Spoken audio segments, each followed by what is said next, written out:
is a huge issue in this Ah, world, okay, gotcha. where people think I know the truth and thereby I am better than you. Where I believe the truth is everyone was told this absolute truth, and what they did with it differs.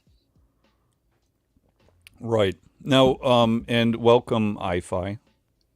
Greetings. How you doing I Rich- tonight? get Richard, real quick, what you say religious pride as an ego thing? What would be the correct way to say if you're balanced in religion? If you're balanced in religion, Would it be Mhm. balanced in faith? I'm just asking, Yeah. is that a misnomer? Well, he called it religious pride, Yeah, where yeah. everybody was saying, "Hey, this is the way. I know the way." I more so consider like I'm someone like this is my truth. It may not could I be your put that to the test, Cynthia?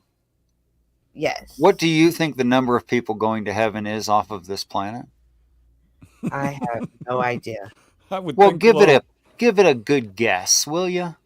I wouldn't say it's 144,000 because I'm definitely not that's going to a say that. metaphor. I mean, I Please, absolutely. please don't 1%. tell me what you wouldn't say, but instead tell me what you would say. I would say 1 zillion billion are going out of the 400 gazillion billion here. So a quarter?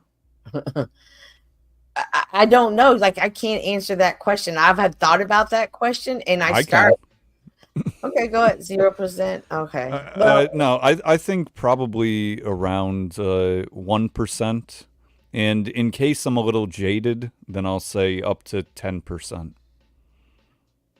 Well, those are numbers a person could work with. Cynthia, do you have an answer? 0% sounds a bit low there, Austin. Are we talking in today's times or from the beginning of time? Can we start there? Well, I didn't expect you to know the scientific estimate of the total population of human beings on this earth throughout time, which is 110 billion people. But I expected you to react to the 8 billion that's present today. Okay, well, that's not the way my mind works because I have thought about that. and I Okay, thought, but what's the answer? oh, I can't answer that. Like honestly, I'll just make You up a wouldn't Can't do have it a as a guess? number, and you 10%. can't do I'll it as just a percentage. 10%. I'll just do 10%. 10%. Sure. I you want to play? Richard, put me down for 1 million. I'm good for Down about for 1 a million. million. So, okay. That would be less than 0.1%. Okay, that's the kind of pride I'm talking about. Hmm. Where a person assumes that they would go and they are part of that 10%. Oh, I don't think that about me, though. So You think you wouldn't go? Okay, well, that's Well, fair. well, I mean, I didn't quite answer, but I didn't mean to infer that I would, if that's what I did. I think It's what that, you directly said, but feel free And to clarify. yeah, I'd like to clarify. So, I think that there's a difference between intent and actions, and people who are kind of rose-colored glasses think of people in general as, well, most people are good, most people want to do the right thing, this sort of shit. And I actually haven't seen that anecdotally.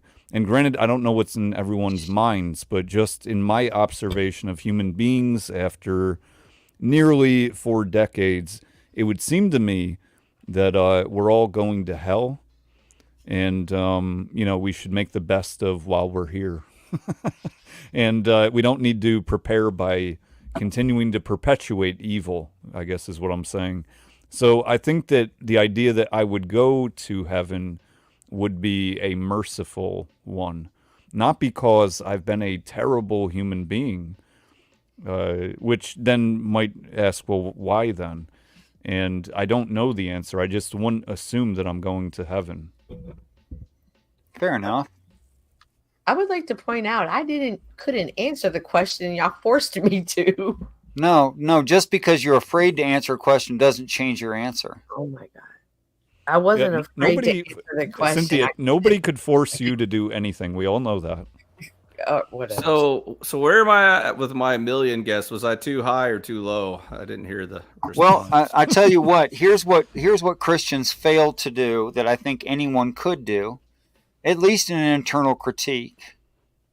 Now, understanding the Hebrew idiom city, meaning the population of people, not structures or land mass or anything like that. When the book of Revelation says, and the city, it's talking about the population of the planet in that moment. And we're talking about quote unquote end times, or the great day of the Lord more properly. And it reads that 7,000 lives are lost in the final event. And it calls them 1/10 of the city, meaning the total population at that moment was 70,000. Now, there isn't so much death by, the horsemen to account for whittling down the population from 8 billion into only 70,000. So actually, it seems, at least I can make, I think, a good case for those numbers being fairly small. Not that it's negligible, because every life matters, but fairly small numbers in comparison to 8 billion people. So then, if I just dismiss the plague deaths, which is probably in the hundreds of thousands, and I go directly to the mathematics that are given, and it says that in that plague, most repent. Well, most has to be more than 50%. I'm going to play it safe by saying 50%. So 70,000 minus 7,000, 63,000. 50%, 31.5 thousand people. 31.5 thousand people stay to the end and risk hell out of 8 billion. That's a 1 in 264,041. Narrow is the way. I think that's what the metaphor is. No, that fail. That That maybe fail, sir, not that succeed. 31.5 thousand risk out of 8 billion. Risk. Right. Hell. The flip side of your coin is most will fail, therefore very few will succeed. No, you're not putting a time frame on that. See, blessed means blessed above, not that others aren't blessed. And that's why Christ goes on to say, and explains this, I think, quite thoroughly. Blessed are those who have not seen and yet believe. You have seen and believe. But blessed are those who have not seen and yet believe. That's blessed above. That means they have an advantage. It doesn't mean everyone else dies in hell, or whatever you think hell does. So when it says narrow is the way, that is true right now. I think and has been in the past, but that's not always indicative of the future. Go ahead. Sorry. I was just adding to your comment that the reason why they are blessed is because they passed the test of faith, because the people that saw Jesus weren't tested by their faith. They saw him and knew him, but we did. That's we correct. don't see Jesus, and so we're blessed more than them. And we don't see Jesus until still the second coming. Very good. Now, do you suppose that most of the Earth's population would just disappear at the second coming? Or do you suppose they'd be there for the events? I'm not sure exactly what's going to happen, but all will witness it. So I think it's instant death for everyone, like physical death, and then we'll be judged. And then the spiritual death occurs after judgment. All right, but what does the word judgment there mean? To stand before God and be accountable for all your deeds. Okay, that describes a judge and the situation a person would be in during judgment, but can you tell me what the word judgment means? To discern good from evil. Right, it means to discern something, in this case, good and evil. Now, if something needs discerned, it would make no sense to say something like, your life on earth was what it was, and you're going to be sentenced based on that, because that would be sentencing after judgment, wouldn't it be? I don't know the particulars. I mean, that's what the word sentencing means, right? A punishment for after the judgment, yeah? I believe that's the heaven and hell part of the discussion. Right, that's the heaven and hell equation. That I totally agree with you. That is what would be discerned. But what you're leaving out is the discernment. That is, the judge has something to discern. The word, according to God. What do you mean the word according to God? The Bible? The people's understanding of the Bible? Is that what you mean? Some people think Jesus is the word, but some people think it's the Holy Spirit. I don't think I'm it not really worried about matters people. I'm talking to you, which I-Fi. person Come it on. is. Stay to you. I think the word of God, whoever it may be, will judge good from evil. That's okay. So you meant literally the word, as in Christ, would be the judge. That's fine. That's my understanding. But I lean into but what Jesus does that have to do personally. with a person's life and their understanding of these ancient religions? What has it got to do with that? It has Because everything I'll to tell do with you it. what The only Jesus way and we the know. Father say about it. They say that my people perish for lack of understanding, and they say Yep. my will is that none would perish. I think it has everything to do with religion because no man knows anything about the word of God except through religion, whether it's verbally spoken or written down in texts, and hence That's the fair. reason why it's such an important topic. I disagree. Yeah, the three types of revelation. I knew you would. Well, if you're You always based, are you disagree. including the third form of revelation? No, I don't even know what that is. Well, there's natural, special, and personal. Natural, I see the world around me and I'm impressed. Special, religious, my religious text. Personal, a revelation from God. So, if you weren't talking about one of those three, you've come up with a new category. I'd love to hear about it. I mean, it's possible, but I think that you'll be able to fit what I will say, my response, which I'll have to create a foundation for because it's not based on the Bible. But I think you'll put it into one of those three categories. I think I know which one. So the way I look at the world, at God, and I don't know what you've heard of me talking about this before, Richard. Not nearly enough. Okay. So I do believe in God, Creator. I don't think that any of the religions are it. I don't think they are perfectly descriptive of what or who God is.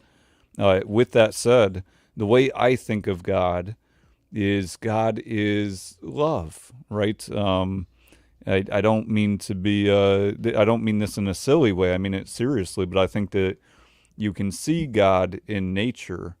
Likewise, I think you can see the devil in hate, right? The actions of, right? Just like the actions of love, for instance, I believe could be the birth of a child, trees in the forest before getting chopped down for paper and toilet paper and shit.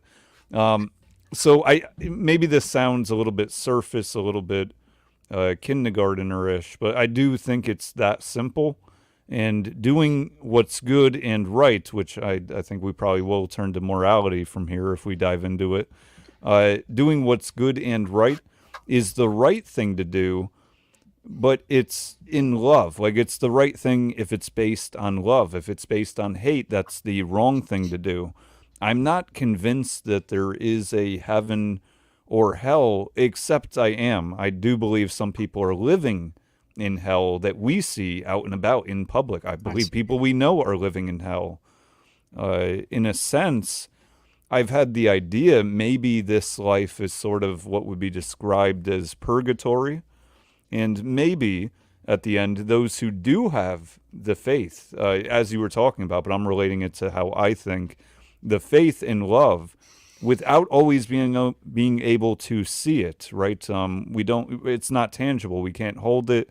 There's no proof that I know of love, other than maybe some scientists will say certain endorphins are released or whatever the case. So that's sort of in a nutshell how I think of God and life. Well, in most ancient religions, love is a series of acts, not a feeling. And that includes the Bible. Yeah, the Bible never refers to love as a feeling that you have internally, but how you act toward others. I agree. And if God is love, and I believe God is love, because the Bible tells me so, that we are actually saying what is appropriate for the human animal and in their social interactions. Right. What is propriety? What is the correct thing to do at all times? Yeah. That is love.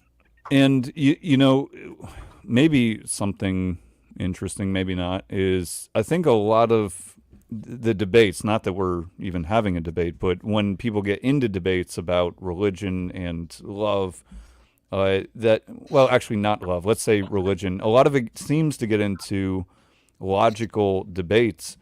And although I certainly have been accused of, accurately, of being a logical person at times, leaning towards, I don't disclude the emotional. I think that our emotions are important, right? Which I get criticized heavily, inaccurately, that I don't feel anything, that I'm unemotional, which is not the case. It's never been the case. I Right. just take hold of them, right? I don't just unfiltered word vomit, whatever, emote word or emote vomit, right? So with that said, I think that we feel at times, not to be woo woo, but we feel when something is right or wrong. And the things that are wrong, if there was anyone in the world you wouldn't want them to happen to, things that we could describe as wrong, as bad as evil, it would be Including those yourself. that you, sure, it would be those that you love, for instance, outside of yourself, right? Because to me, that's, I mean, aside from we must have self love to make it, right? To survive, right? Eating is love. Now, to what degree? If you're eating McDonald's, I don't think that's very good love if you do that Right. consistently. If you're a hardcore alcoholic, I don't think that's showing yourself love, right? That's trading off actual love, not doing that or doing whatever would be good in place for the feeling, the perception of love in the Right. moment when somebody doesn't know any different. So it's sort of a fast smile, right? It's a phony, fake love. So I'd like to tell you how correct you are biblically, and you may be unaware. If you look at the book of Isaiah, it lists the spirits of God. Now, I do believe that everyone in their heart and in their logical mind does believe in the God of the Bible, because you simply couldn't communicate or live in a society or survive by yourself without that God, because it is the intrinsic necessity of what the human animal is. And I'd like to hear anyone tell me there's no such thing as wisdom, knowledge, counsel, understanding, fear, power, and conservation, or that they don't use all of those things in the formation of this sentence, in how I got a computer, in whether or not I talk to you.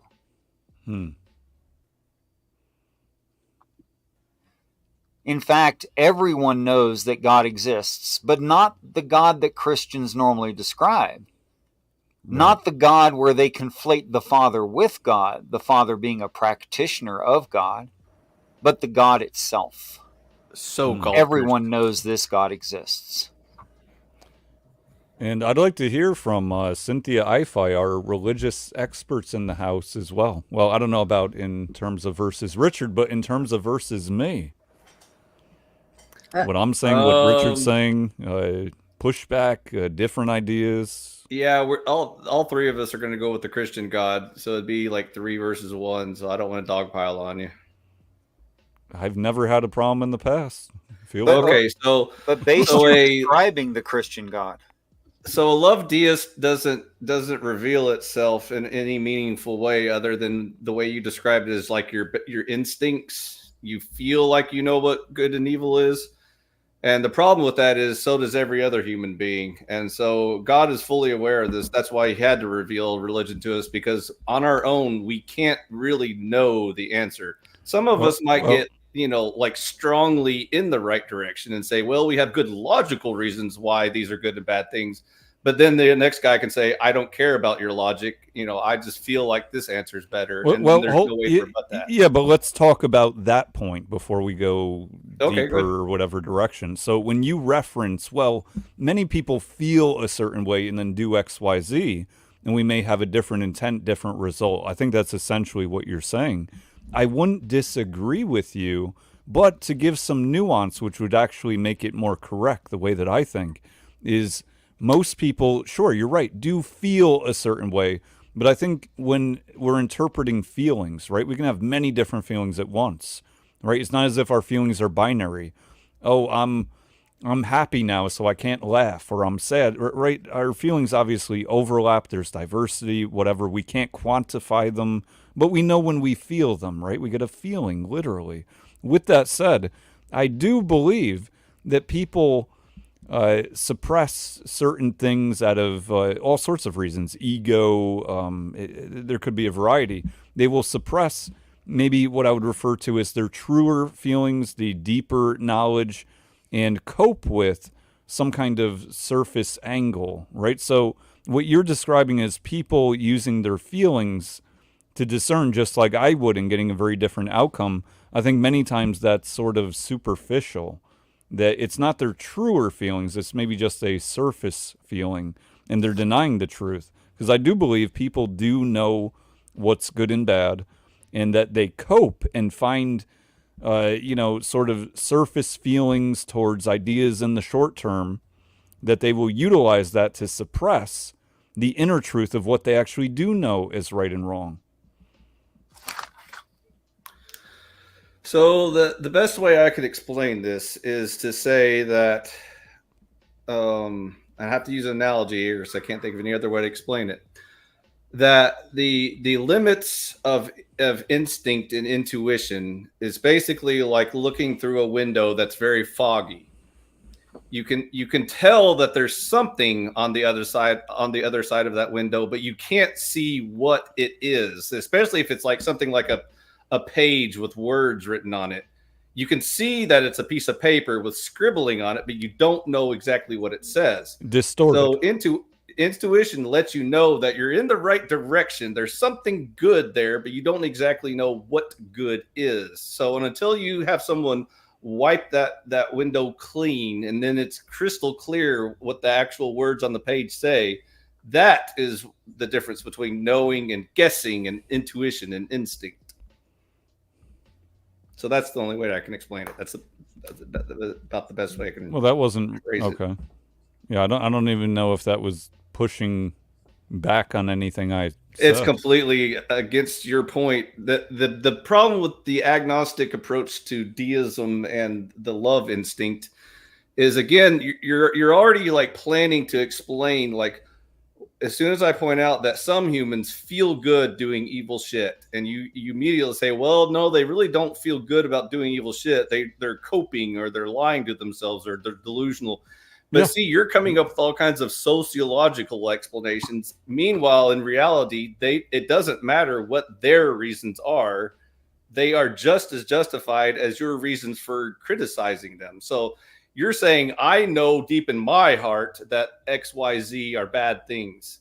And then that same the other person in the room will say, well, I understand your feelings, but my feelings have led me to believe that those things are good. Sure, let's say that what you're saying is correct. How is that any different? How is that not in parallel with the variety of people who utilize the Bible? We could say some for good and other ones to manipulate, right? How is that any different? There's still similar problems. By the way, even when God reveals his word, that doesn't eliminate human interpretation, or doesn't eliminate, subjective views of God's word. It just greatly reduces it. And so how do you know that? If you're going to say that, because you feel like it. No. Again, going back to the analogy, it is the difference between knowing something is there, and you're right about that, but you don't know what that thing is exactly. And you're saying the Bible will explain it to me. Yes, and that but will be the word. But even with clearly understood words, humans can still just rationalize things away, and that's where it sounds like I'm falling back to the exact same excuses you were just giving. Exactly, that's exactly right. Anyone can delude themselves, or et cetera, et cetera. I'll put it like this: if anyone can convince me, if you could actually convince me what you're, the premise of what you're saying, Bible good, Christianity good, you should pick that. Mm-hmm. Then I would do it. But I have not been convinced. Are you ready? Yes. If IFI is willing to relent for now. Yeah, go ahead. I'll pause for a minute. Let me grab his choke collar. All right, go ahead. Okay.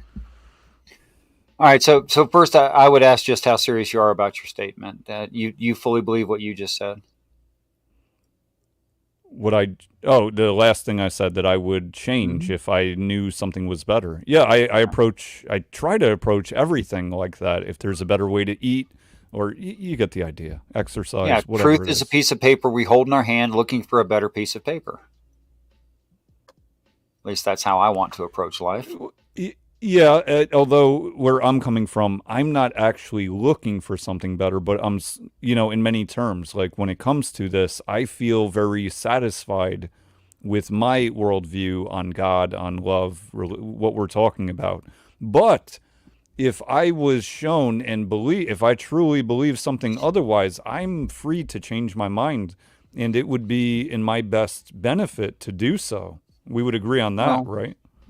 Well, unfortunately, there is a truism when we say the more you know, the more responsibilities you have. And I have to consider whether or not you're just fine as you are, and whether or not I should even introduce certain ideas to you, because I could be forcing more responsibility on you than you really need.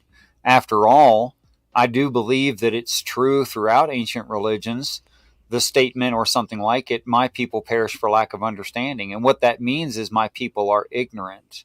And under any kind of law that is truly benevolent and just, ignorance is the same thing as innocence. So a person is best off left innocent in most cases.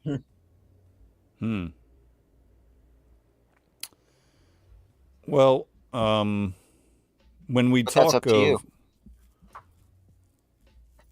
Yeah, well, I'm going to, again, maybe be a little meta, but just in good faith, I'm just telling you what I think. Is when we talk about innocence, I kind of think of truth and the power of truth versus to distinguish honesty, right? I try to be very honest, especially with myself. And second would be the people I care most about. And third, I guess, would be people that I, kind of like. And lastly, people I don't give a shit about. I'm not overly concerned with being honest with them, but I suppose on YouTube, for instance, right, people end up watching hundreds, maybe over time, thousands, tens, right? I want to be honest, but I also look at that all truth, all knowledge is not for everyone. And not to oversimplify this, but I'm getting somewhere that the way I think of the world in terms of humanity is that many people aren't built for or ready. And I'm not sure what the answer is, but it's one of the two for certain levels of truth. And I think in terms that comes from maybe in some ways not being honest with themselves, and then getting a bit of truth would sort of be like the best analogy I could use is the Matrix, right? Where one guy in it is like, oh, I wish I didn't know these truths. I wish I didn't know reality, what really is. Because in a sense, it was too much for him to handle or want to handle. And what he decided to do, I guess, is utilize his power, which was betray the other people, right? Judas kind of thing. And the way I look at it is that with great power comes great responsibility. And truth in and of itself can obviously be leveraged for power, right? There's a reason why certain plans and formations aren't allowed on the internet or aren't allowed on YouTube, right? You can't teach somebody how to make pipe BOMBs, or you get what I'm getting at. Sure, of course.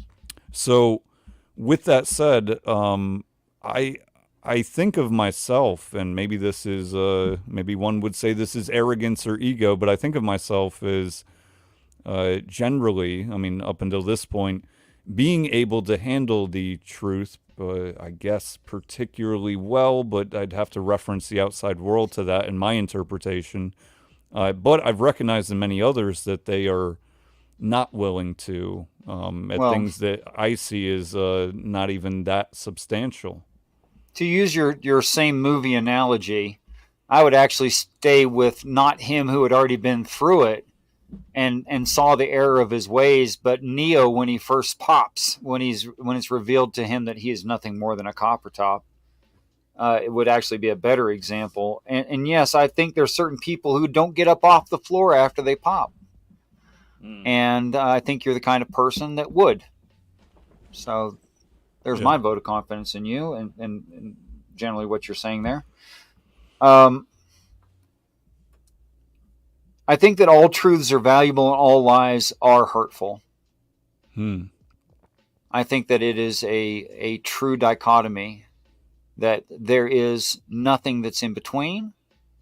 At the same time, I also believe that we don't know all the truths. Yeah, right. For instance, I could say something simple like science isn't finished. Right? Yeah. So that means we don't know all the truths. And all of these ancient stories, they profess the same. But I would introduce you an idea perhaps you have not considered. Sure. And that is, it makes no sense to write a set of instructions and demands and rewards and warnings to someone who simply doesn't have an objective understanding of all of those things, and on top of that, to make it worse, cannot perform it if they tried. Can you give an example just to Sure. Yeah. Sure. The Bible and your average Christian who will never do it. You can ask them, when are they going to perfect the Bible? When are they going to fulfill it? Well, they'll all say, I never will. I'm going to keep improving. I'm going to keep trying. I'm going to follow what I understand Christ to be, but I will never become that perfect person on this earth. They all know it. But there is one in the story who does fulfill it, who does all of it, who understands it objectively, who does perform it. That would be, in the story of the Bible, the Mashiach, or New Testament Christ Jesus, right? So it's obvious to me that unless the author is an idiot, and yes, Christians by default think their God is stupid, whether they want to think about that or not, they think their God is stupid, writing a book for them that they cannot do. Or he's brilliant, writing a set of instructions for someone who can do it.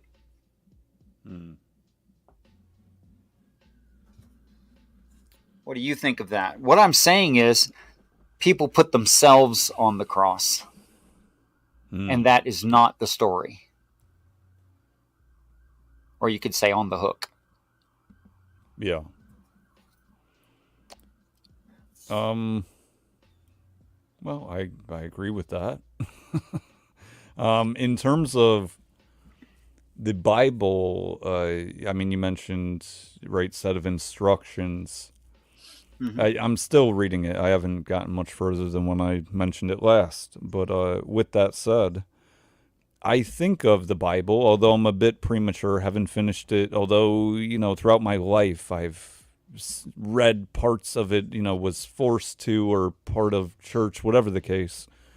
And I don't have a problem with the Bible. Of course, I'm reading it.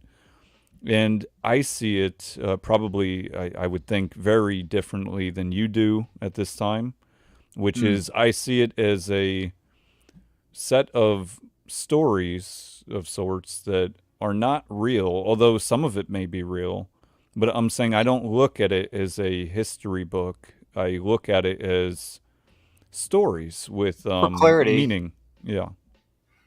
Is the story of Goldilocks and the Three Bears true? I don't think it's I don't think it's true, but I think there's truth in it.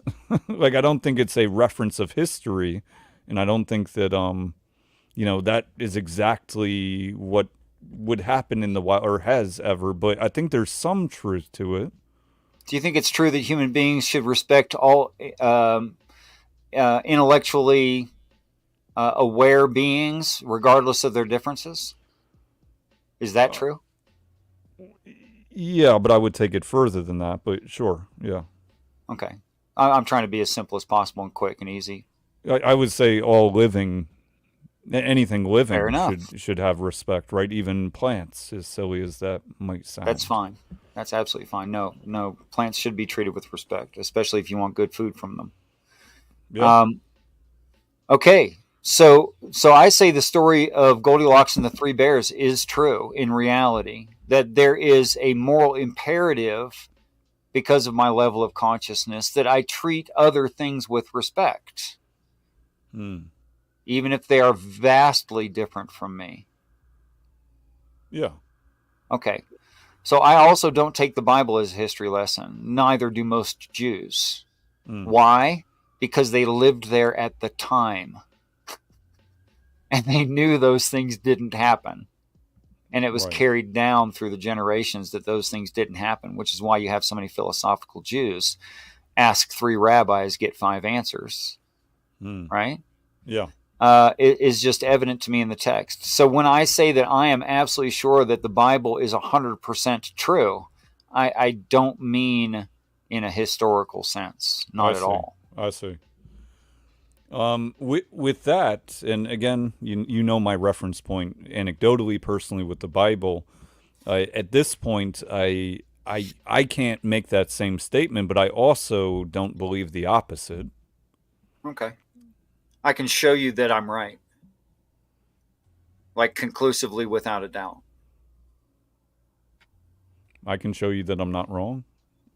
Well, yes, but you're already not wrong. You're already not wrong. Yeah.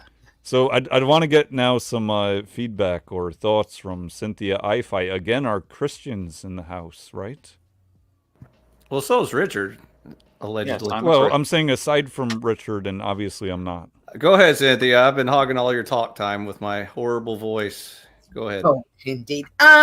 Well, there were a lot of things that were said, but I think Richard said it best. But there are a lot of truths that we don't know, and that's absolutely correct. We're not going to know everything on this side of heaven.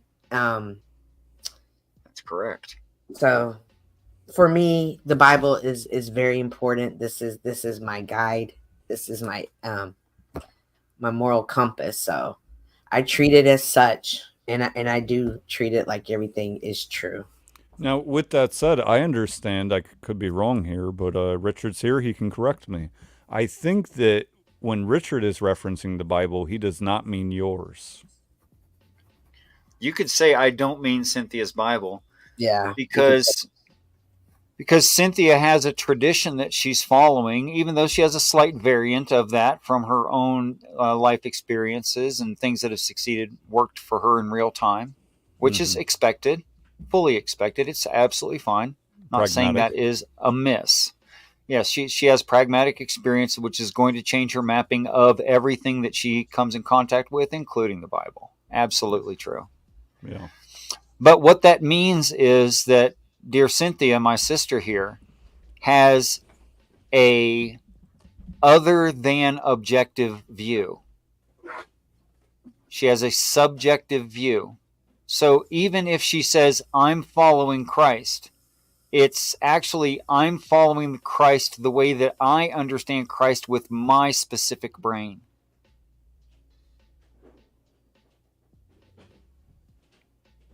In my specific brain and the relationship I've had with him.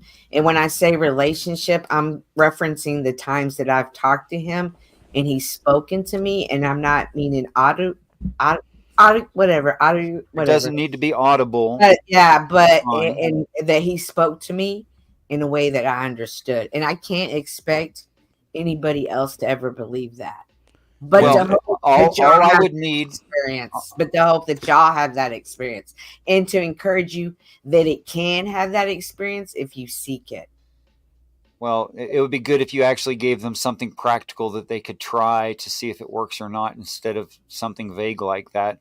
If you're interested, or if anyone's interested, I do prayer practice on my show where people have real-time actual prayer answered, and I can show it anytime you like. I can teach you how to do it.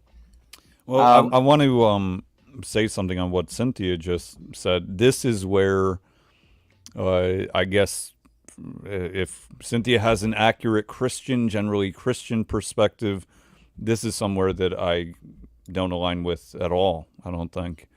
So I don't think that one has communications with God in the way that I'm interpreting what she's saying.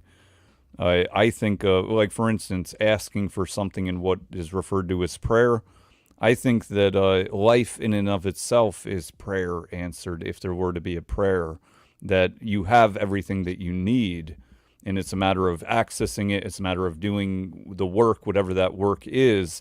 And when I hear something like, I want to become closer to God, or my relationship with God, that to me seems, as best I could describe, kind of woo-woo. I think of relationship with love, understanding of love, the depth of that, what that means to you. Oh, I think I can push back on both of you at the same time. Okay.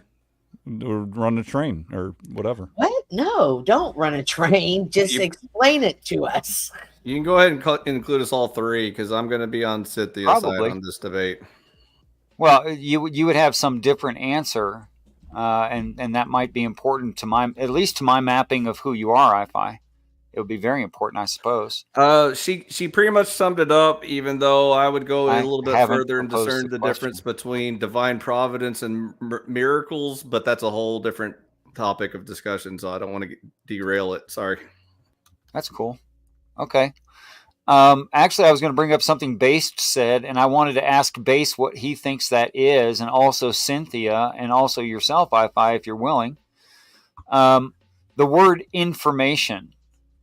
After all, without information, there's no perception of love. If I were absolutely in a coma, you might love me and do everything perfectly for me, in everything that I need to take care of me, that I live, but I'm not experiencing it. I would have no idea. So without that experience, that is to say, informational input, I don't have anything. So I would want Based to, I would ask Based to see the pertinence of that and comment on it if you think that's pertinent. And whether or not, if prayer were informational, falsifiable, in reality, repeatable, etc., if that makes it something more than the definition you'd given. And to Cynthia and Ifi, the same, or a variant thereof, the same question, that what has God or Christ or any of heaven, whichever, whatever, ever told you that you could not have either surmised or indexed or researched or experienced yourself in order that I know you had communication? Well, for me, I don't think I have had communication other than what I described, right? Experiencing life. Now, it's a matter of if somebody can see that, right? I don't think most people I've interacted with appreciate life. And I realize that's on a scale. We can't quantify it or qualify it. But it's my perception. And that perception is not just a feeling. It is based on, for instance, the binaries of if you're poisoning yourself, I'll put it that simply, then sure, you could love yourself, but the actions are seemingly saying the different. But I say could, not in terms of the emotional, well, I can still love myself and suck down all these poisons every day and make no attempt to change it, right? Keep poisoning myself. In that regard, I don't find that to be... But that's why I'd ask the question in two forms, one for you and one for the others. I see. Is because you brought up the word information, yeah, as if it was a good point, and I think it was. But if prayer were informational, wouldn't that force you to conclude that there's another intellect involved? Yeah, I don't. So here's another distinction. I don't believe that I think of prayer as informational. I actually look at it. Easiest reference point would be drop in here, JLP, meditation of sorts, grounding. To me, that is prayer. Okay, well,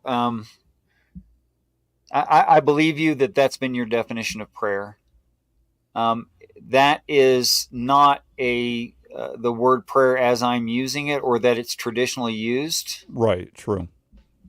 Because that's introspect, meditation, maybe even consideration of the metaphysical, those kinds of things. But that's all internal. Yeah. It's good and healthy for a human. It's good and healthy for a human being to do that. It's calming. Right. You can maybe consider things you never did, maybe come to some logical conclusion you never realized before just because you took the time, etc., etc. But then that wouldn't be informational now, would it? No, I agree. It's not. It does not seem to be informational. Okay. Maybe the informational part, I don't know if I'm reaching here, is some of what that introspect, that grounding may provide in terms of... I can go as far as realization or rationalization, but Sure. I can't get to information from there. Yeah. Yeah, no, I'm not disagreeing. That's what I was saying. I don't think it is informational. I agree. I don't think it's informational either.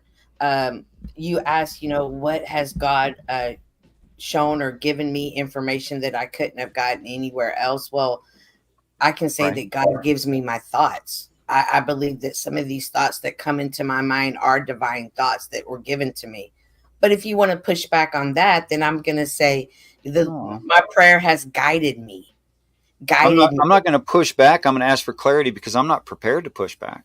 But okay, my thoughts, there have come thoughts into my head that I know didn't come from me. I can't explain to you a thought in my head, and you can't be in my head when you're in that situation and in that. I understand I have to take you at your word, Cynthia. I'm willing to take you at your word. I don't think you're a dishonest person. You've never attempted to lie to me, and me caught you. Okay. But if we just grant that you're telling me the truth of your experience, okay, would you just give me an example of what you're talking about where you couldn't or wouldn't have known some certain thing, and then you received that idea in prayer, and then you tested it against reality, and it held true? I had a prayer that I needed to start. I had a thought. It was time for me to start putting money away in this envelope in my top drawer. And I did that for 3 months. I never knew why, but I kept putting it in the drawer. One day I take my dog on a 2-mile walk, and this lady, her car's broken down, and she's sitting there crying. And I say, "Oh my God, your car's broken down. I'm going to go back to my apartment. I'm going to go get my car, and I'm going to come back and get you." She's crying.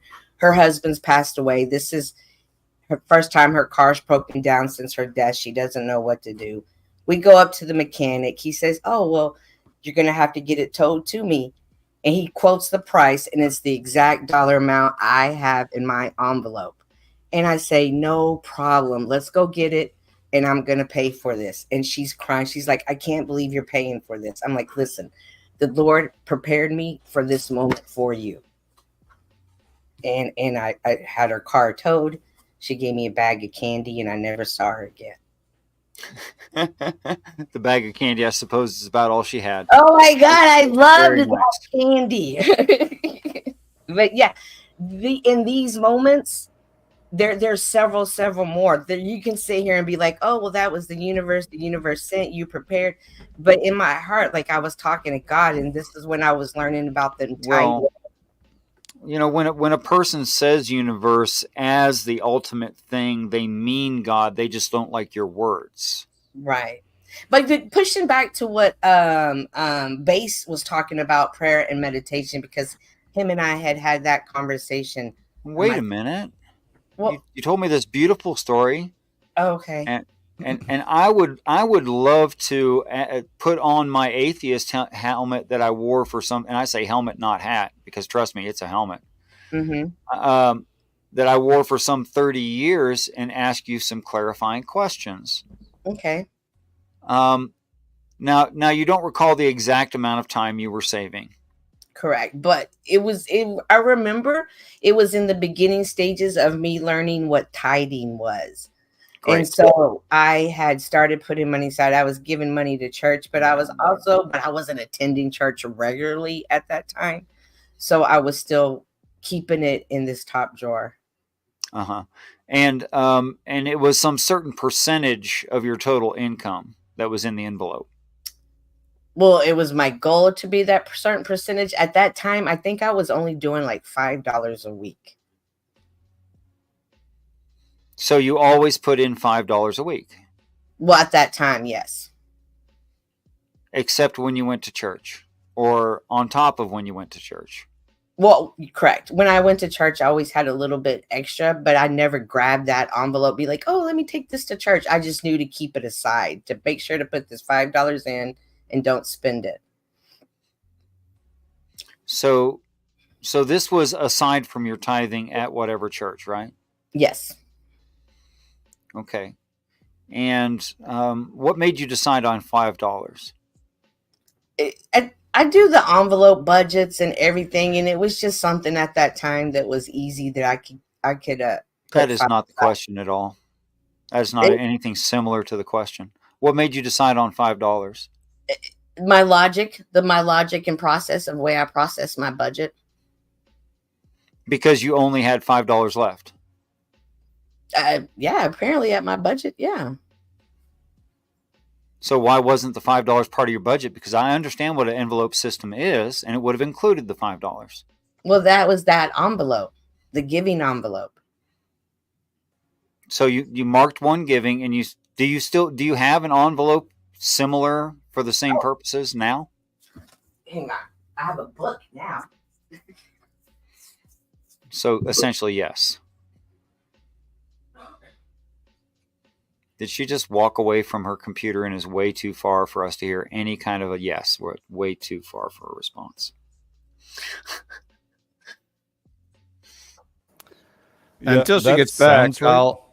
Yeah. Oh, hang on, I'm back. Never mind. So, Cynthia, what are you doing? She walked away from the computer to go get her book. Oh, I still have the receipts. system. So this is the savings. So I still do it. I do savings. Yeah, but you didn't have to prove it. He was just asking you. You were asking, do I still have the proof it? was for you, Bo. You needed physical. No, that's not what I asked you, Cynthia. I asked if you were still practicing the giving envelope. Yes. I'm willing to take you at your word. I don't need to see your rainbow folder or whatever. Iridescent. That was for based Oracle. You needed that. It was iridescent. It was iridescent, but yes. And that $5 never changed. It was always $5 every time. It's changed now. That's not the question. Until such point that you gave this woman whose car had broken down the money for the tow, yes. Was it always $5 start to finish? Yes. And how did you know it should be $5? By the process. Because I know the envelope system, and the envelope system says you predetermine how much you'll put in each envelope by whatever category, what it requires, or what you discern you should, which you refine over time. And it's quite something to have started with $5 and always put $5 in a giving envelope.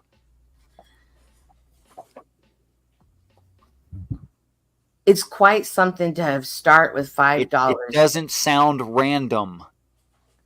So, by the way I do my budget and the way I break each category down, $5 at that time was the budget for the giving envelope each week.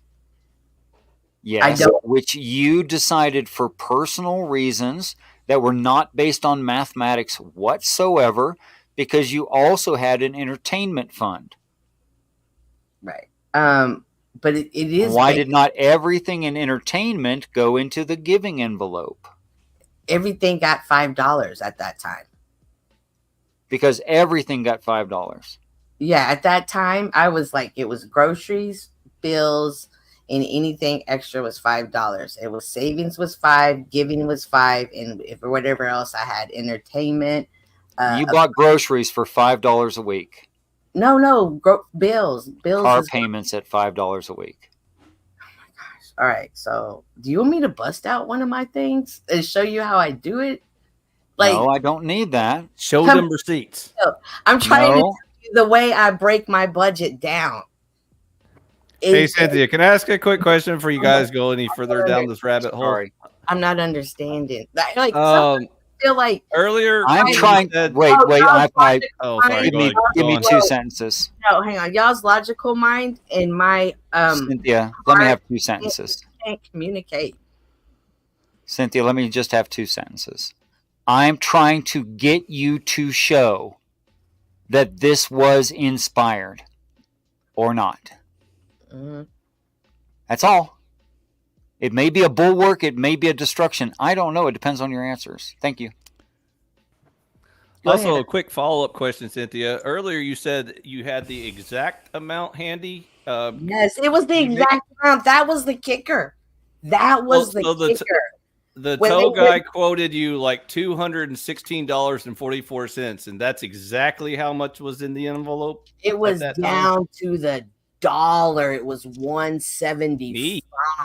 It was down to, and I kept thinking, okay, if I don't have enough, where am I going to get the rest? Because she was having a breakdown,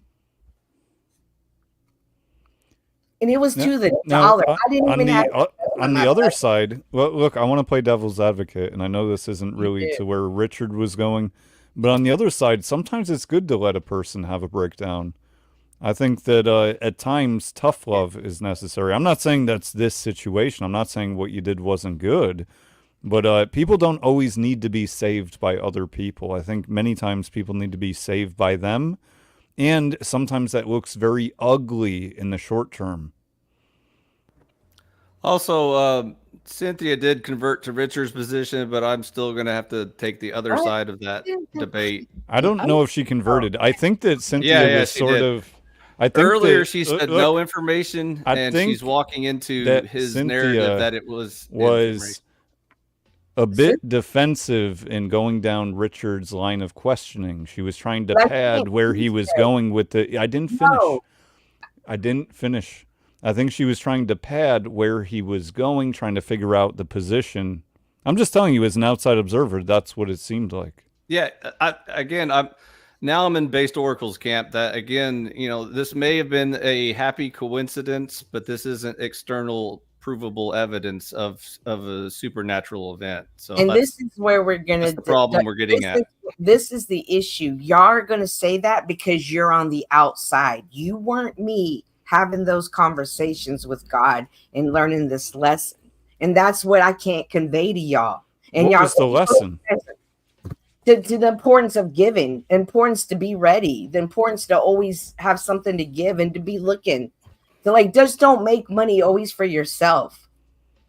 Well, one lesson Based Oracle could be that God really exists. He proved he exists by the miraculous evidence he presented to Cynthia. And so the problem with that claim is exactly as it sounds. And so that's why I don't like to get too into this, what did miracle versus providence. I think that well, I didn't actually finish a thought before. But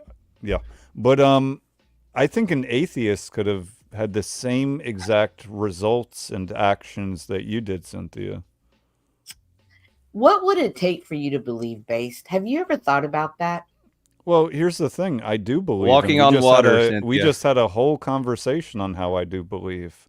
But now you're saying, what would it take for you to believe in my God? That's not a very good argument for me to come over to your God, so to speak. Nor am I convinced that it's a different God. You're actually the one who's putting that forward. I'm just dismissing. Well, I'm not trying to dismiss, but inevitably dismissing your claim of the communication.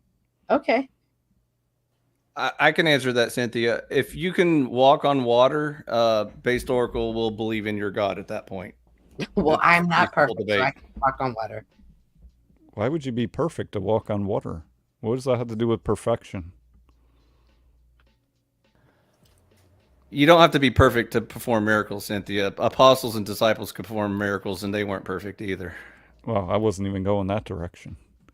So, Richard, what do you think about all this?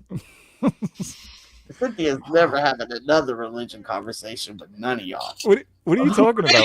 None of y'all. What happened to your octaves? What just happened? I had to take a poof. Yeah, that was good. I asked someone to verify one of their claims, and they can verify it or not. But if you can't verify your own claims, well, they're your claims. Don't get mad at me. I only asked for clarification. So, Cynthia, don't be mad at me. Oh, I'm not. You don't said you're not going to talk about religion to any of y'all ever again, y'all. It's not being mad. Cynthia, well, why would you decline talk? Look, I am honest. I am interested. I want people to believe in the actual God. I would encourage you. I asked you every question I could think of to verify your story. Cynthia, I would explained it. that be? Then I Yeah, go ahead. explained it. If you resent that, I can't couldn't understand why. I explained it, and you can't understand it. And if you can't understand What do you it, mean I can't understand it? I understood it just fine.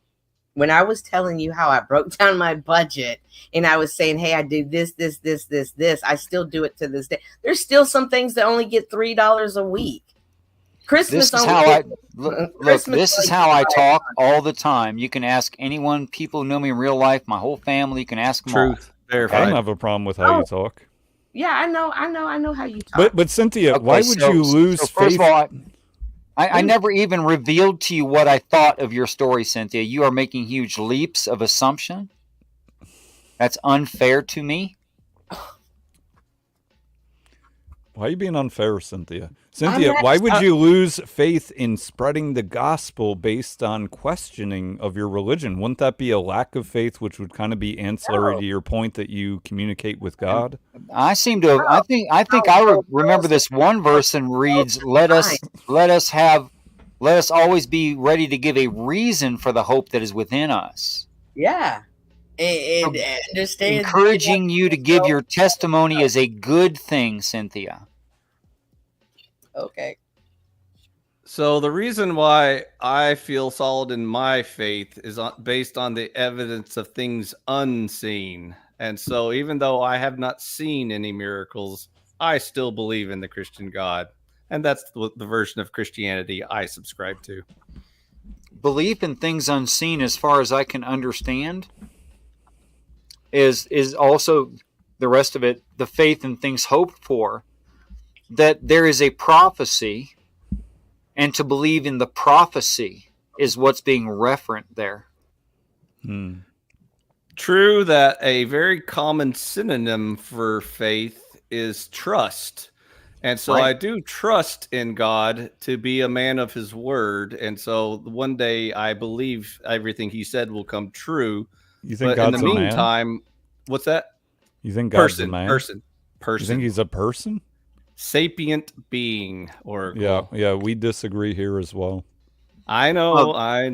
It's okay. Wi-Fi is more than free with his subjective opinion to disregard the Bible and what it says. I regard every word in the Bible I currently have. I don't know which Bible you're using, but anyways. I'm using the one that claims that the Father is sentient and the Son is sentient and the God is a list of 7 spirits, as stated. Now, why you want to change that, that's another discussion.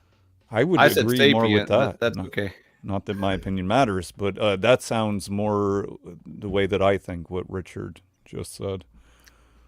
And I mean that respectfully towards Cynthia and IFI, that you guys wrong. Nah. Well, they're biblically inaccurate. They are that. So, Cynthia, are we going to have more religious conversations? Oh, never. Why never? But never. See, to me, this means that you're... Sure I will, but you can watch them, but will I engage with them? Probably well, not. Is it your ego? I'm not a good teacher for you, and I'm not. Is it your ego hurt? No, I'm not a good teacher for you, and I recognize that. Because we've questioned? What did I even say that was bad? Like that would make you feel like that? Because I said I don't believe that what you described as communication. I think that's I don't think that's mean, but what was worse than that, or is that bad? I don't understand. I'm saying I'm not a good teacher because I'm unable to convey it to y'all correctly. But so isn't it your duty? Not what you say, it's how you say it. Right. But so isn't it your duty? Rather than mess it up worse, it's better to be silent in these moments. What got messed up? I don't understand.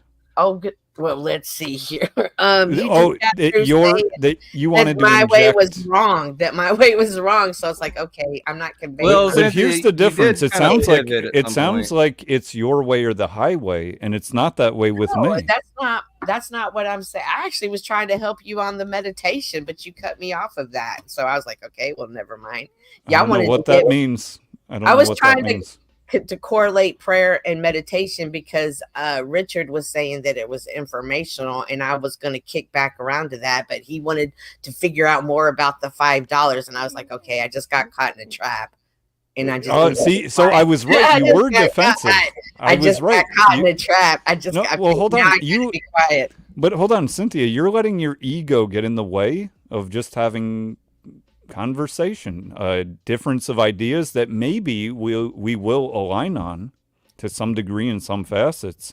But just because we don't align on everything doesn't mean you throw the baby out with the bathwater. Mm-hmm. Maybe you just need to get a new mic, Cynthia. You can be a new person after that. She needs a new coat leader. Yeah. I can't believe. Anyways, I was gonna kind of defend your point, but then you pivoted. Don't let me out here. Just let it so, go. Cynthia, I think the point he was trying to make, he was trying to get you to admit that it was a miraculous event, which is a whole different category of discussion. You can't tell me that. Listen, this is what I always tell people: your mouth is never going to convince my ears of what my eyes have seen, different than what my eyes have seen. It's never going to happen. That's what did your eyes see? I saw that the Lord told me to do something, and I did it. And I then why didn't you tell us about that? Well, hold on. Why didn't you tell us about what you saw? Because I didn't hear anything about what you saw. I saw this lady that needed help. You saw a lady? That wasn't God. That was a lady. No, babe, she saw exactly $175, just like the Lord predicted. You're gonna go over 2 hours today, Base. That's I know, but now I'm interested in your Cynthia's coping. She's like, how do I get out of this shit? Is it expired? I'm like, don't rage quit. We might do a 12-hour stream. Let's see how long whatever we do. Don't rage. Base, you know you're gonna have back pains. Come on, you don't need to go yoga or nothing. You don't need to go stretch. Come on, buddy. You've been sitting in the chair for almost 3 hours now. Okay, let me pivot back to Richard with a question. He's on a smoke break. Oh, he's on the smoke break? All right, well, here's the question I was going to ask him, and I guess I'll repeat it after. So, what would change about me converting to your religion or the way that you think that I want that I don't have now? Right? My point is, I said to Richard earlier, you know, if you can present something, if anyone can, that changes my mind, I'm more than willing to follow up with the actions of my mind being changed. Does that make sense? I'm going to go with hope of salvation and see if he can beat that answer. But okay. I know you're looking for this, like, grand morality ethics debate that's going to blow your mind. But that was just like the side fillings that we were talking about, but that's not the main kicker. I don't know that I was looking for that. I don't know if you're looking for like philosophical explanations of like, the meaning of life, the purpose of man, the origins of life, where does intelligence come from, and all that sort of stuff. But no, I'm not. See, here's the thing. I think that you and Cynthia, in different ways, but similarly, listen a lot of times just to respond. And because of that, you get ahead of where I am. You're thinking you're knowing where I'm going, but you don't actually know. That becomes evident to me, the one who does know where I'm going. So since you're not interested in the philosophical... Nobody said that. Nobody said that. Look, you want to misrepresent my point and say, well, in this I didn't say I'm not interested. I said that's not where I was going.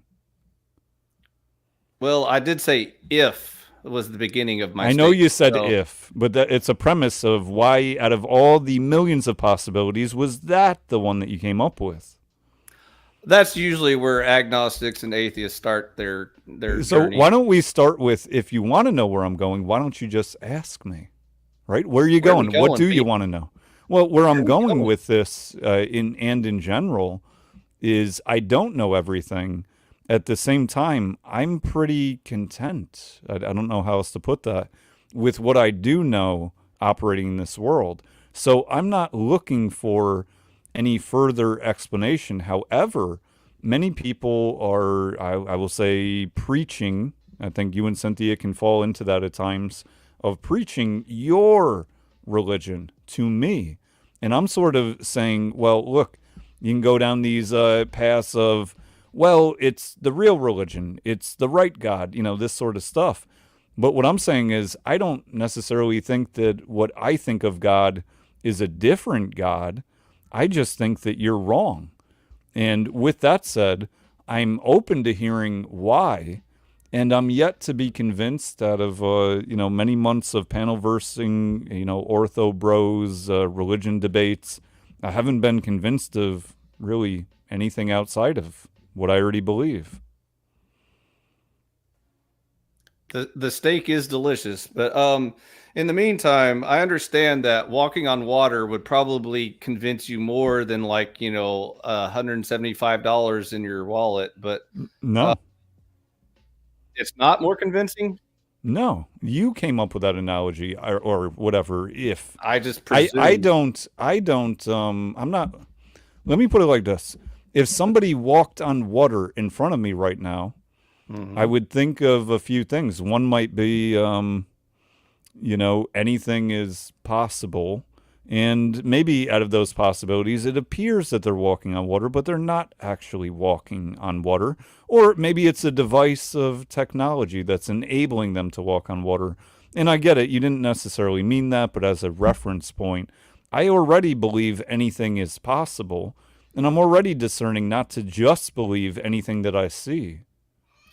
So once we went through all the exercises to prove it wasn't a magic trick or an optical illusion or you're hallucinating, Star Trek technology, any of the above, you would know that that still wouldn't convince you. You wouldn't be even slightly convinced. Wizardry, tonight we're saving I-Fi and Cynthia. Richard and I are doing it one micro debate at a time. So... Cynthia's on Team Richard, by the way. So. Well, whatever. I think if we're all talking good faith, then we're all on the same team. It depends on the topic. Currently, the topic is divine providence and miracles, and what's the difference? So, okay, that's the topic that you're coming up with. So miracles, do I believe in them? No, but and you're asking, well, could I see a miracle that I do believe in? And the answer is sort of. Yes, in a very dichotomous fashion, because I just said it doesn't exist. My point is, seeing something that I've never seen before that we could deem as a miracle, it's not a convincing point to me of anything, or not. It's just life. It's part of the world. We could argue certain events were miracles. It was a miracle that plane landed right before it caught fire. I don't know, whatever. With that said... What difference would it make if, God came down and, what you're referencing is God, or Jesus came down and walked on water and saved some little kid from leprosy, cancer? What would my new responsibility with that knowledge be? To take him serious, because he's hold on. The highest power in the universe. But hold on. Let's not build upon a fallacy, right? You're saying to take him serious. I already do take serious. So what do you mean? How do you know my reference point? More serious than the average right. Okay, Joe. so more. Okay, so now you're saying I'm in the boat with average Joe, and I would need something like what you're describing to get me outside of the boat of average Joe. And what I'm saying is that is fallacious, and it's arrogant. Thinking that you understand a personal connection for me outside of me describing it. Oh, I agree. Miracles aren't for everyone, which is why. No. What you're saying, I'm not talking about the miracle. I'm talking about your conclusion based on this scenario. Again, the miracles were for to give evidence to the audience to make sure that the speaker was held with respect and more credit than the other. Why would I want evidence or need evidence? Why would I want because that to replace? Well, hold on, to replace faith. Because if you're making extraordinary claims, the typical human response is to provide extraordinary evidence. And that's why most simple, logical human beings agree is this is a normal exchange for human beings.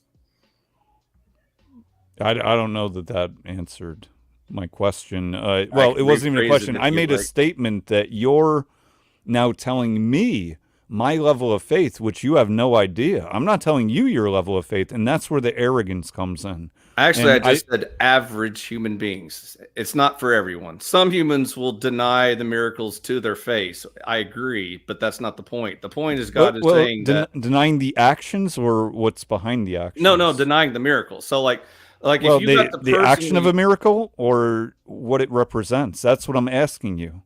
Okay, let me elaborate. No, I just want you to answer. Okay, go ahead. What's your question? I asked you twice, maybe 3 times. You said most will deny miracles. I asked you the action. Let's say most. Go ahead. Whatever. You're talking about denying miracles, and I'm saying, is that person, whoever you're describing, are they denying the action of the miracle or the representation of the miracle? It's a very simple question. So again, it was granted that we're talking about an actual miracle and not someone who's just, skeptical that maybe it's science we don't understand yet, or a magical trick or an optical illusion or whatever. Yeah, but you're denying the question by saying that. Okay. So what's really the question? Since you and I both agree it's a miracle for this example. So you going back to, like, we could debate. It's not debatable. We're saying that it's true. Okay. I'm asking, when you talk about people denying the miracle, are you talking about the action of the miracle? Or are you talking about what that action represents? Both. But there's an answer. Look at that. Okay, so both. Okay. So anyways, the case being that obviously God isn't interested once the human understands it's a miracle, but just rejects it anyways, because they know that the follow-up question will be, now that I've shown you this miracle, now will you listen to my words? And of course, there are plenty of anti-theists, not just atheists, but people who reject God, even with all the evidence. And so God understands this, that's all part of free will. So he's not interested in blowing your mind with all kinds of miracles to finally convince you to agree to him. He just how do you know what he's interested in? Hold on. Okay. No, hold on. You can't just build upon fallacy after fallacy. How the fuck do you know what God is thinking, his intent? I have a pretty good idea from observing no, you don't. all of the interactions we have. No, with do you know how I know that you don't have a pretty good idea? Is that you think you have a pretty good idea. That's how I know that you don't have a pretty good idea. You know how I know that you don't know how I know? Yeah, one up me. You just said that. Double dog dare. So anyways, if you observe enough interactions with God and man, you can start to observe certain tones and patterns and parables. Example. Well, starting with Adam and the Garden of Eden and Eve. You did not observe that. No, you did not observe that. I found my brother in a hospital in a town I'd never been to. There you go. Now Richard will give you the direct evidence you need. So let him take over.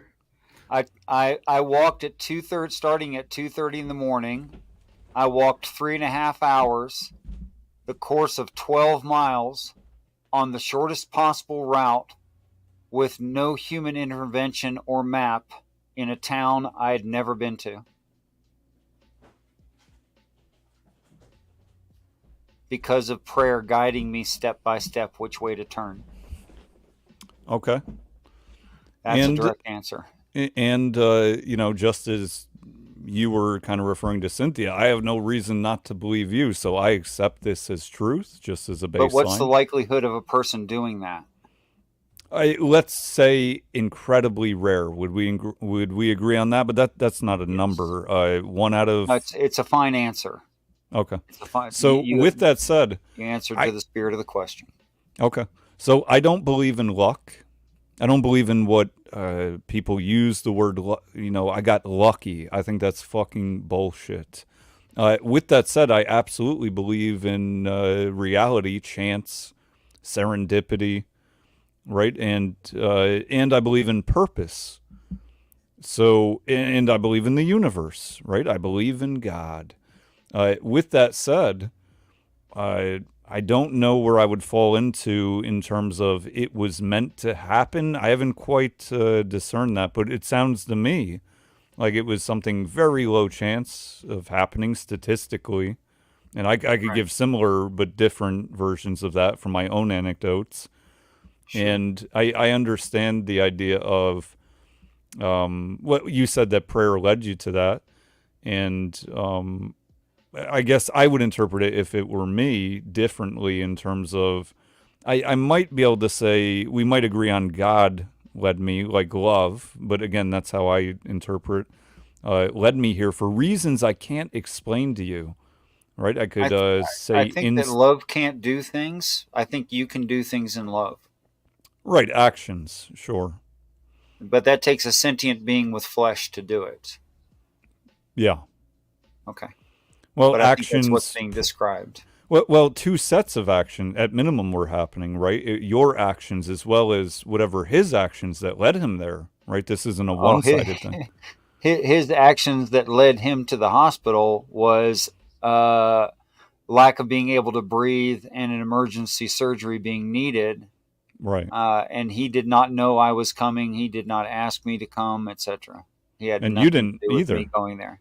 Right. That? Well, you said he didn't know you were going there, and you didn't either, right? Well, a trucker put me in the right township on the highway, but I had every intent of going to see him. I was informed via phone call he was in a hospital, and so I was in between jobs and girlfriends, so I went. Right. Now, I guess maybe this is how I would I'm going to play devil's advocate, because again, I'm not attempting to please do attack the merit of what the fact. I'd like to show Cynthia that if you speak the truth, you can't be trapped. So here's where I would go with it is I don't have an anecdote, but I could find one. I believe I could find one to this point, that there are atheists who or non-believer, or as I-Fi was talking about, Cynthia really gave up, who have had a similar... I was serious. What's that? I was serious of how you cannot, you don't need to worry about being trapped if all you do is tell the absolute truth. Oh, yeah, maybe that was the end for her. I'm sure. So, with that said, that would be my example of devil's advocate, is I believe I could find a story, and this would be somebody else's account, their anecdote, of being a non-believer, not believing in God, and also having a similar, but different, but similar, high statistical improbability. What would that show? Well, I think in reference to your story, it would show that it would kind of be a variable, right? You're saying, well, a variable here is I believe in God and that prayer led me there. But I could show you the same story, but again, different, but the same story where it wasn't led by prayer. What do you mean? Just because they have some Christian adopted social definition of prayer, as the people in chat did, which is not biblically accurate, does not mean they didn't pray. It only means they reject Christianity. Which I know could be. They're atheists. If they're atheists, they reject Christianity. That's all that would show. Let me present the argument why I think that wouldn't show anything. Sure. If a thing were that powerful that it could be called a god, why would it care what you called it or whether or not you believe in it? I totally agree with you. That's irrelevant. Either you want to help people or you don't. I don't need an infant to understand me before I change its diaper.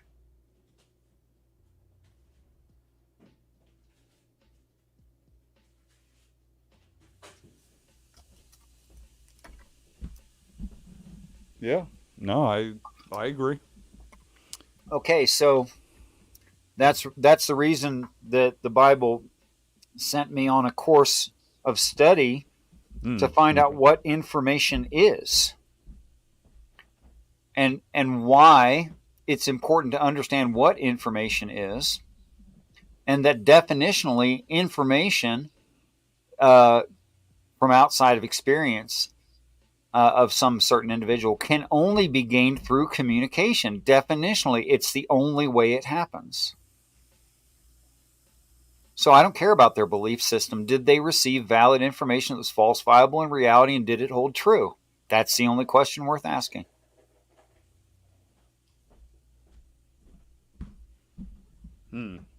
And I wouldn't know the answer, of course. You know, Well, I in was a saying made-up scenario, but in Yeah, your own yeah. personal experience, you would know the answer to that. Right. And if I maybe get a little meta again, thinking about prayer, right? I often hear, you know, my prayers were answered, or that sort of language. And Well, here's one way I would think about it in terms of maybe non-religious. If one is putting intentions towards something, right, thought process towards something, effort. then, yeah, right, sure, which then would lead to the physical, I think usually, right? The more we think Usually. about things, yeah, right, it's not an always, but that can lead to the actions. But without the thought process, if that's absent, then the likelihood of the action goes down significantly, right? Sure, and Maybe, that could be the religious confirmation bias of why they think their prayer was answered, because they spoke about it. Somebody cared who had money to pay the tow bill, and then it happened because those two people got together. That's not a miracle. That's not an answering of a prayer. right. Yeah, I agree. And I don't think that Cynthia cared for our answers. Well, most people who don't feel confident about their position because they themselves don't actually believe it are often a bit delicate. Mm. Yeah, and I think we hit that kind of line. That's what I think happened. Because I haven't I would had help her any. fix it if she let me. Right, if it were allowed. And But I think that Cynthia is no longer a habitual liar, but used to be, and she's aware of it. And now she's mm, overly defensive about it. Because now she wants to be seen as truthful, and she is being truthful. However, she's very scared. fear. Fear, our worst enemy, biblically sound. Well, well, let me ask you about that. So when I talk about fear, Hmm. when I think about what it represents, I oftentimes, you know, just looking at the world, specific events, see fear is a big problem. People have a lot of fear towards things that I guess I will say it's inaccurate, right? They have a disproportionate amount of fear to Sure. whatever it is, because fear in and of itself can serve purpose, right? You know, it's survival mechanism, the way that I would understand it. But Sure. when it's misused, like anything else, right? This is different, but on that term, I think I've been, you know, called out for, I mean, for instance, laughing at some man on panel who started crying out of nowhere about some shit that seemed crazy to me, and it turned out he was drinking heavily and this sort of thing. And Surprise, surprise. you know, the crowd came at me. How dare you? Men should show their emotions, and you know, this type of shit. No, men should do what's appropriate. Right, yeah. And so it turns into a binary argument of, oh, based Oracle thinks that men shouldn't have emotions, like you must be emotionally damaged, you know, this type of shit. Or maybe And you're just emotionally stable and you don't try to drown your problems in alcohol and then burst out your problems because of your emotional distress because you didn't actually address what's bothering you, but instead try to repress it like a child. right. And I think of this as a distinction between men and women, but some people would say it's not. It's a people thing. Yes. But it seems to me that women particularly don't understand generally how men are different from women, and in the way that they think of from their own perspective, in terms of how men act, that they believe men should act the way that women, or respond, I should say, should respond, which would lead to action, the way that women do when it comes to, for instance, emotionality. Oh, they say that, but they won't marry that guy. Right. Or if they do, though, it'll... They won't reproduce with that guy. Right. Yeah, typically not, right? They'll hug him. They'll comfort him. They'll bring him soup when he's sick. They'll do all kinds of nice stuff, but they ain't having babies with him. Right. And I think that's for a good reason, yet it's highly promoted that this is bad, this is evil, this is, hating upon women, type of language, when really, why is that naturally so? I would say because... I'd like to defend that. Sure. Yeah, go. Okay. In order to continue to live, you must have functional organs. You must breathe. You must think about what you're doing. You must avoid cliffs and other such physical hazards. You must eat. You must sleep. You must drink water. You must do a lot. All it takes to die is one misstep off of a cliff. So it's much, much, much easier to die than live. So since it's so much easier to die than live, we live with a certain amount of fear. That fear is healthy because it causes survival, and I am a speciesist. I want our species to survive. So there we have the should and the ought. Okay? But that can be easily taken advantage of by governments, etc., playing on the fears. You could say Satan, playing on the fears, causing people to do irrational things, like instead of getting a second job and paying their bill, being stressed out that their house is going to be repossessed, and it does, and they drink themselves into crying on a stream in public. If everyone acted that way, then society would fail. Right. We can't all act that way. Women, of course, everyone thinks that they're right, or they'd correct. Women think that they're right, that being free and open about emotive things is a healthy thing, and it can be in certain situations. That does not mean that it's healthy in all situations. After all, your crying in front of the lion will not save you. Yeah. It will eat you anyway. Right.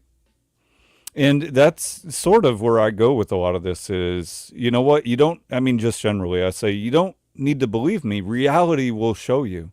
Right? If you think that you can go in the jungle and play with lions and they'll be cuddly, go find out. Reality will show you. Maybe you're right. I doubt it. I think they're going to fucking eat you. Yeah. So, yes, we need men to be different than women. And we need women to be different than men, or else we would not have gotten so far. Right. Yes. And, with us moving into what I would describe as univision, right? We're moving to a world where it's punished to be, you're being too feminine, you're being too masculine.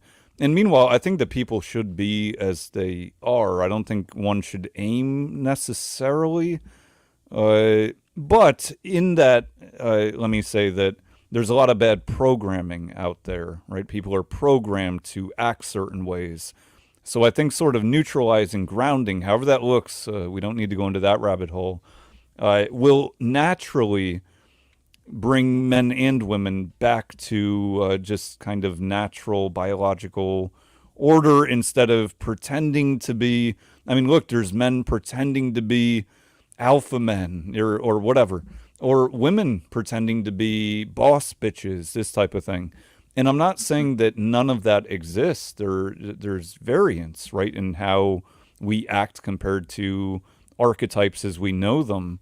But the idea of, well, men should strive to cry more or in public and this type of shit is, it's necessarily going to lead to, if that action withheld and societally, and it seems to be that is what's happening, that it will destroy humanity because we look for opposites, right? There's shows, a lot of these dating, red pill, whatever, talking about, if you're a man, you should be this height or whatever the case.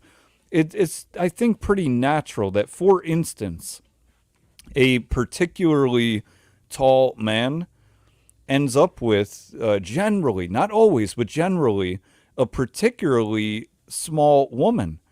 And at times, if you've seen any of these dating shows, they'll be like, how come you woman, you're only 4'11" and you want every man to be 6 foot and higher?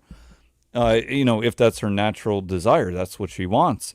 And people are flabbergasted by it. They're like, well, why can't he be 5'1"? You're only 4'11".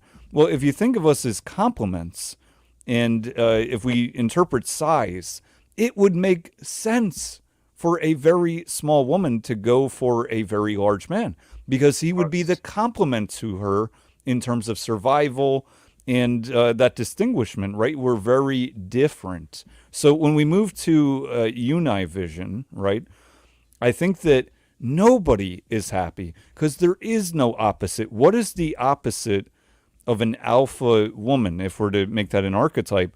If it's a beta man, that's fucked. Even if he was willing to go along with it, I'm just saying on a large scale, she would not. I don't see that ever being the case where, if we were to say masculinized women are going for and happy, and forget about happy, raising children in a good environment, in a loving environment. How's that?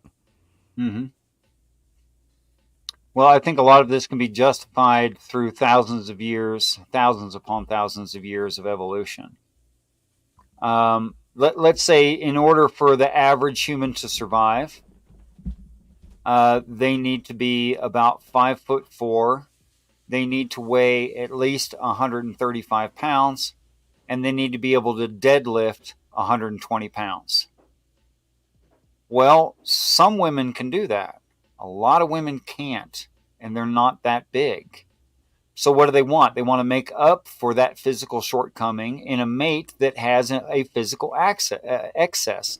This makes perfect sense. Because between the two of them, perhaps on average, they're 5'4" and can lift 120 pounds. Right.